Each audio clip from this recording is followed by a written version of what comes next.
अगला टॉपिक है हमारा वियोजन यानी अपघटन अभिक्रिया।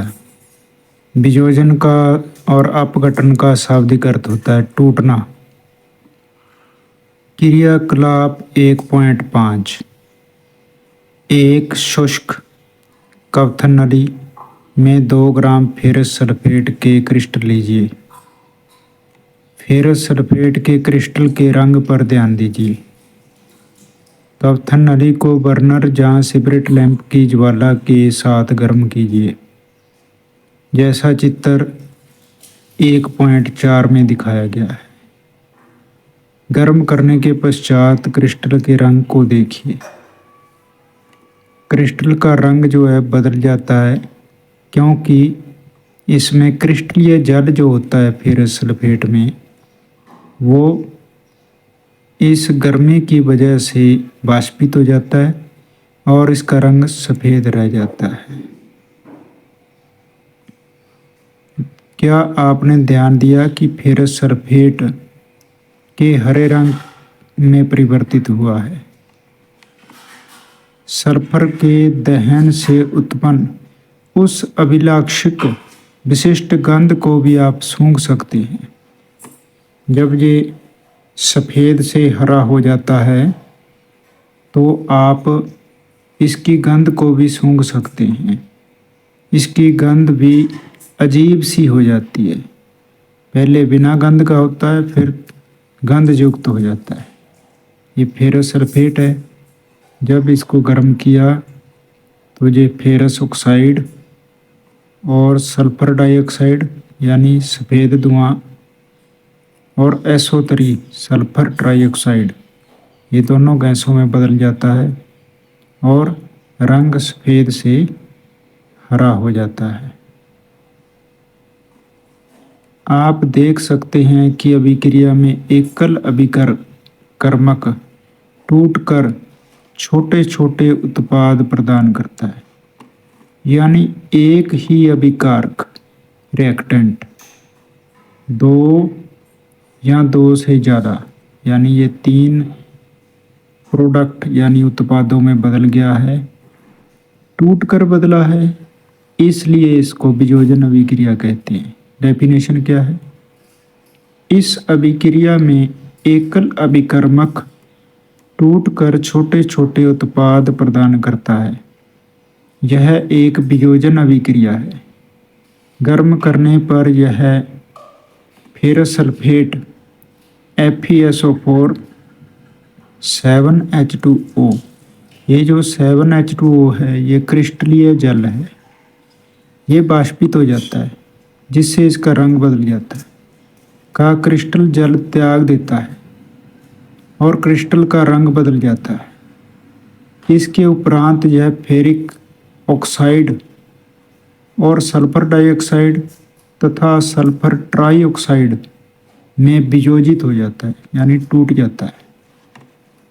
फेरिक ऑक्साइड ठोस है, जबकि SO2 और SO3 गैसें हैं। ऊष्मा देने पर कैल्शियम कार्बोनेट का कैल्शियम ऑक्साइड तथा कार्बन डाइऑक्साइड में वियोजित हो जाना एक प्रमुख वियोजन अभिक्रिया है, जिसका उपयोग विभिन्न उद्योगों में होता है। कैल्शियम ऑक्साइड को चूना या बिना बुझा चूना कहते हैं। इसके अनेक उपयोगों में से एक उपयोग सीमेंट के निर्माण में होता है।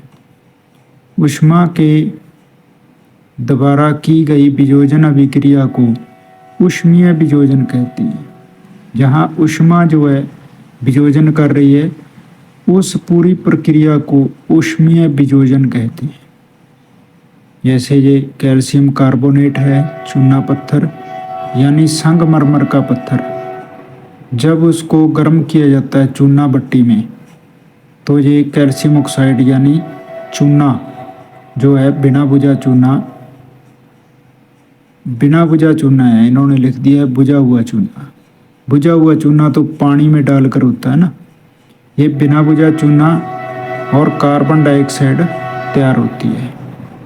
उसमें वियोजन अभिक्रिया का एक अन्य उदाहरण क्रियाकलाप 1.6 में दिया गया है। अब हम क्रियाकलाप 1.6, एक कप्थन नली में 2 ग्राम लेड नाइट्रेट का चूर्ण लीजिए। लेड नाइट्रेट का चूर्ण ले लिया है। चिमटे से कप्थन नली को पकड़कर ज्वाला के ऊपर रख कर गर्म कीजिए, जैसा कि चित्र में दिखाया गया है। ये चिमटा है, इससे ये टेस्ट ट्यूब को पकड़ा है और ये बर्नर पर गर्म किया जा रहा है। आपने क्या देखा? यदि कोई परिवर्तन हुआ है तो उसे नोट कीजिए। देखते हैं क्या होगा। आप देखते हैं कि भूरे रंग का धुआं उत्सर्जित हो रहा है। भूरे रंग का, ये देखो भूरे रंग का, यानी लाल भूरे रंग का इसमें से धुआं निकलता है। यह नाइट्रोजन डाइऑक्साइड होता है। यह अभिक्रिया इस प्रकार है। ये लेड नाइट्रेट है। जब इसको गर्म किया जाता है तो ये लेड ऑक्साइड यानी लाल भूरे रंग का, और ये नाइट्रोजन डाइऑक्साइड ये भूरे रंग की, और ऑक्सीजन गैस, यानी एक ही अभिकारक 2 या 2 से ज़्यादा अभिकारकों में टूट गया है। ये भी गर्म करने पर टूटा है तो ये भी ऊष्मीय वियोजन कहलाएगा। चित्र 1.5 में लेड नाइट्रेट का तापन करके नाइट्रोजन डाइऑक्साइड का उत्सर्जन करना। अब हम कुछ और क्रियाकलाप करते हैं। आइए क्रियाकलाप 1.7 और 1.8 में दी गई अन्य अपघटन अभिक्रियाओं के बारे में समझते हैं। इसमें हम विद्युतीय वियोजन के बारे में समझेंगे।